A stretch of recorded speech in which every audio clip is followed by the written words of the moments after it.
Hello everyone, Ewan here, and I hope you all had as great a Wednesday as I did picking up this week's comics. There was plenty to talk about this week, but there's no way to not focus on Geoff Johns and Gary Frank's Doomsday Clock number 10, because holy hell, this issue just changed the game. Doomsday Clock may have suffered from repeated delays, but it's still one of the most important DC books on the stands. Issue 10 proved to be no different, potentially offering up a pivotal chapter not just for the series itself, but for the entire DC universe as a whole. Ever since DC Rebirth first hit shelves in 2016, fans have been asking themselves what exactly Dr. Manhattan has to do with it all. Doomsday Clock has kept its answers relatively close to the chest so far, but number 10 makes for a tell-all account of not just why the former Watchmen hero has entered the DC universe, but what he's been doing up until now. Needless to say, the answers are both illuminating and transformative, and though it might still be a ways away until fans will be able to assess the legacy of Geoff Johns' and Gary Frank's series, if issue 10 is anything to go by, it may well have just changed the very nature of the DCU itself. Throughout the series, Doomsday Clock has imitated Watchmen's Tales of the Black Freighter by using a similar narrative device, in this case the classic Nathaniel Dusk noir movie, The Adjournment. Issue 10 reveals what's so important about the film by revealing it was Dr. Manhattan's first major interaction with the DC universe. He's instrumental in the success of the Torquay star, Carver Coleman,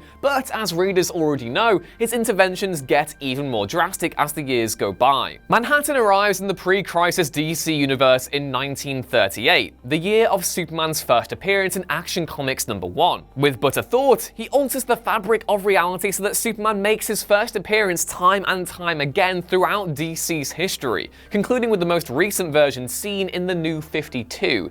It is also revealed that Manhattan's tinkering is the reason why when the Justice Society of America originally formed, the Man of Steel was not included in their ranks. Manhattan had delayed his arrival by another 2 decades. It soon becomes clear that Manhattan is the cause of DC's sliding timeline, and that Superman is at the center of it all. He uses the reality as his plaything, but as the universe begins to push back, the first signs coming around the New 52, he begins to realize that either he or the universe itself is going to meet its end, and that the Man of Steel will be instrumental in either event. Potentially more devastating, however, apart from the explanation for the sliding timeline and the non-crisis related retcons Manhattan seemingly introduced, is how Doomsday Clock completely restructures the multiverse itself. In a meta-actualization of the primacy of DC's main Earth, Manhattan reveals that the multiverse is, in actuality, a metaverse that revolves around the main reality. It's in a constant state of change, with rebirth and organic reaction to his experiment with the New 52.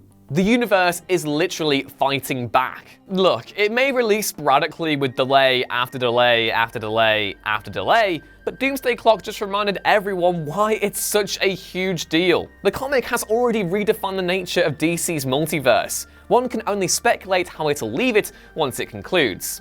In about 10 years. Sorry, Jeff. But I want to know what you all thought of Doomsday Clock number 10 down in the comments below. Is everything beginning to fall into place, or are you not on board with the story so far? Either way, I'd love to know your thoughts on the issue and whatever else you've been reading this week too. As always, don't forget to like, share, subscribe, and head back on over to whatculture.com/comics for more of this every day. I've been Ewan, keep supporting your local comic book store, and I'll see you next time. Bye!